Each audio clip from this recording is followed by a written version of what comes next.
Hello, my name is Nathan Lachenmyer, and I'm a principal at Sitara Systems, an interactive media design studio that also researches human-computer interaction. I'm here to share with you a design framework that we've been developing at Sitara Systems that helps us better understand how the public thinks about tricky collective action problems like climate change and how we can help audiences take more action around these kinds of problems. So I want to start by sharing a little bit about what the public thinks about climate change, because I think that really helps contextualize the work that we're doing.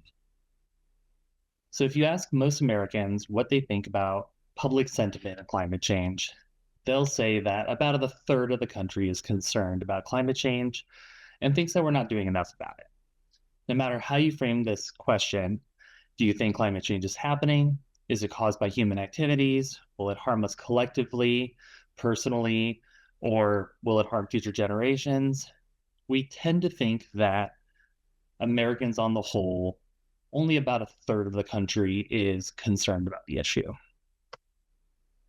Now, what's really interesting is that this couldn't be further from the truth. When you ask people what they actually believe, what they personally believe, not what they think other people believe, nearly two-thirds of the US population is highly engaged on this issue. This means that most Americans are underestimating support for climate action by nearly a factor of two, which is an absurd factor for us to not know what our communities think and believe about climate change. So, this phenomenon is called a perception gap. It's the gap between what people believe themselves, which in social science is called the first order belief, and what we think other people believe, which is second order beliefs. So once we know that this perception gap exists and we know that people support climate change action so broadly, this leads to a really obvious question. If so many of us believe that climate change is real and think that we need to do something about it, why aren't more of us acting? And this leads to one of my biggest beliefs about design. And that is, at its core, I think design is essentially a social science. The goal of design is to communicate ideas and to influence behavior or beliefs. And in order for us to influence people effectively in these ways, that means we need to understand not just the practice of design, but underlying psychological phenomenon that underlie the communication and how we can talk to people more effectively. So a major misconception is that we believe that people's actions truly reflect their beliefs. Social scientists have long understood there's a gap between what we say and what we do, so much that this is called the intent action gap. What we intend to do is not what we actually act on the world and what we do. And for collective action problems in particular, these are problems where one single person's actions can't solve the problem alone. And we rely on everyone acting together, everyone taking action at the same time. Simply believing that we should take action isn't enough for us to take action. Action is actually the result of two independent factors. First, someone has to want to take action. That's their attitude about action, or as we just reviewed, their first order beliefs. And then the second thing is they need to know that other people are going to take action, that they're not going to be the only people taking action. And this is what I call assurance about action. So attitude is the one that we're all probably the most familiar with, and the one that designers tend to focus the most on in their work. I think we just naturally and intuitively design for attitude, for convincing people, for addressing what their personal beliefs are. And if you look at the past 30 years designing exhibits that address climate, you see that we've been leveraging spectacle, we've been leveraging data, digital technology, every tool that we have to try to convince audiences that climate change is real. Almost every climate exhibit of significance has this kind of attitudinal approach We're really focused on convincing people that global warming is real, that it's man-made, and it's urgent. So we've been designing for attitude, but what we really should be designing for is assurance. And this brings us back to the perception gap that I mentioned earlier. This gap between the first order beliefs and second order beliefs, the gap between what we personally believe and what we think everyone around us believes, is so severe that some researchers call this a false social reality because our estimates of what people think is so far off from what's true. And if we believe that assurance is important to taking action, and we know that we're underestimating climate support by half, that we think that we're alone in caring about this issue and that no one else is making efforts to mitigate it, then suddenly it starts to make a lot more sense why people aren't acting and why people aren't doing anything about it. So I want to introduce a new design concept that we've been developing at Sitara Systems and using to think about this. And that's what we call social legibility. So experiential design is really unique amongst design practices because it concerns social groups that are present in the same space. You're with people that you know, people that you professionally know or personally know, especially in museums, it's often family or close friends. But a crucial error that we often make is that we assume that because people are in the same space, that they know what everyone else thinks and that we know what their own beliefs are.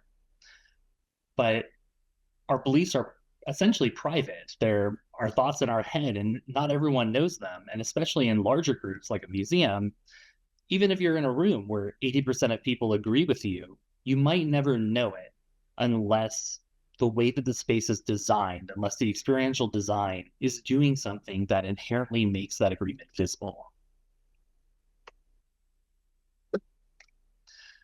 So the challenge, this is really about, we should stop trying to convince people about the point we're trying to make, and instead trying to make the shared social beliefs visible. So we propose 3 different design strategies that have been helping us think about how to improve social legibility. The first one is making private beliefs public. I think a lot of us in designing spaces, we think about ways that we can solicit reflection and that we can help people think about and reflect on the experience they've had. But we often keep those responses private. And part of what we want to do is try to make it think about how the space can make those beliefs visible and shared amongst other people in the room. I think the second thing is centering the group, not the individual. So showing responses that we've collected across participants and across time, and show the collective state of visitors, not individual responses. A lot of times we want to show kind of the number of individual responses, but oftentimes it really helps to show just the aggregate, the statistical spread of what people believe, so that you can really get a sense of where the kind of median belief is in the spectrum. And the third one that we're interested in, and I'll show you an example of this, is timing this reveal. So lots of exhibits culminate with action, and then we share the statistics as kind of a epilogue to the experience. We'll say, you took action, you did this thing, and this is what other people are doing.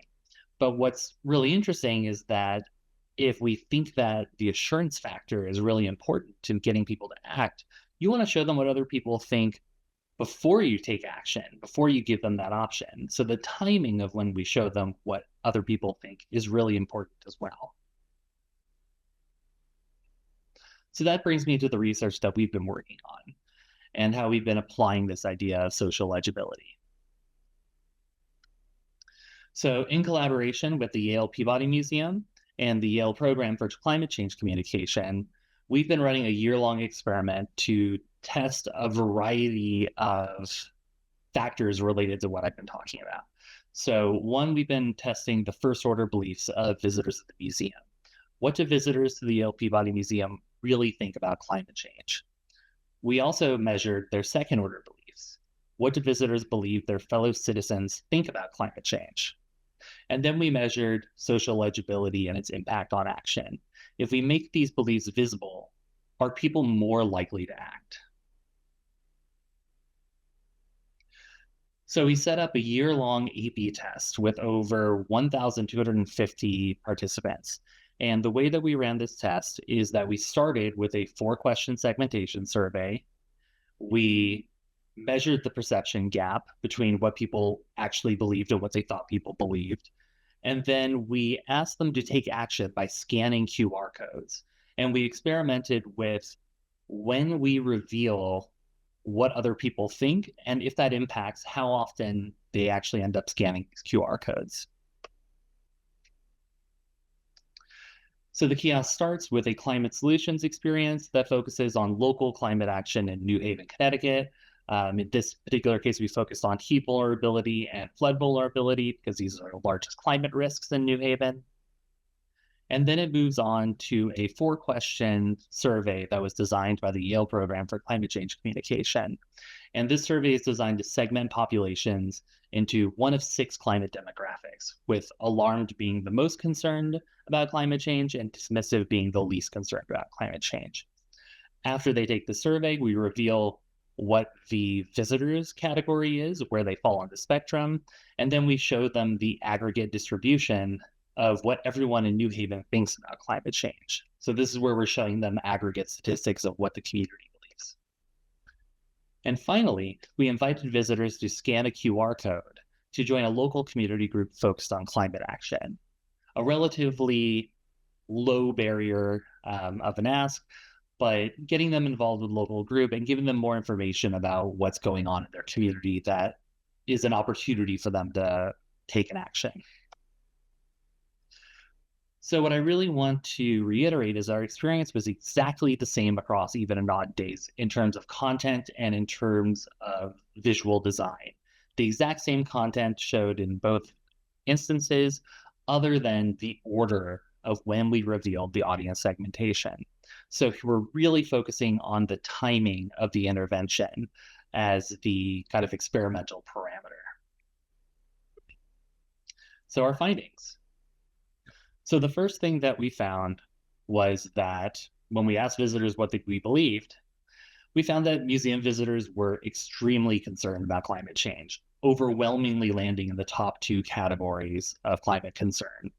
And perhaps this is unsurprising that the museum visitors were even more concerned than the general New Haven population. But this is where it starts to get interesting, is when we ask visitors about second-order beliefs. We ask them, what do you think people in your local community, how many of them are worried about global warming? And we just showed you that over 81% of the community is concerned about climate change, but almost everyone underestimates this. The true value of concern is all the way on the right, but more than 75% of visitors underestimate what their community thinks. And then finally, we found that closing the perception gap increased engagement by more than 2.5 times. So we found that in the version of this where we showed them what the community thinks before we took action, we had more than 4% of visitors scan the QR code versus when we didn't show them what their community thought, that number was only at 1.6%. And those numbers sound small, but the average QR code scan rate is typically between 1 and 3%. So that high value of 4.2% is actually a decent amount above the average once we show people what their community thinks. So to summarize our results, regarding first-order beliefs, more than 81% of visitors to the Yale Peabody Museum are concerned about climate change. But when it comes to second-order beliefs, the vast majority of them underestimate what their peers believe. But most importantly, we found that when we use social legibility and when we show them what their community thinks to close the perception gap, then we see that their action increases by more than 2.5 times. And to bring it all back home for the larger design framework that we're talking about, what we're really finding out through this work is that action requires both attitude and assurance to work. Just changing attitudes isn't enough. And social legibility, this idea of making social beliefs visible, provides a design framework that helps make the shared social belief visible and helps make people more likely to take action. And what I think is the most interesting, or perhaps most important part, is that this is broadly applicable to any kind of collection action problem. This isn't just climate change, but voting, public health, charitable giving, conservation. There's a wide variety of topics where this is a very useful concept, and we're very interested in seeing how this can be applied to those issues. Thank you very much.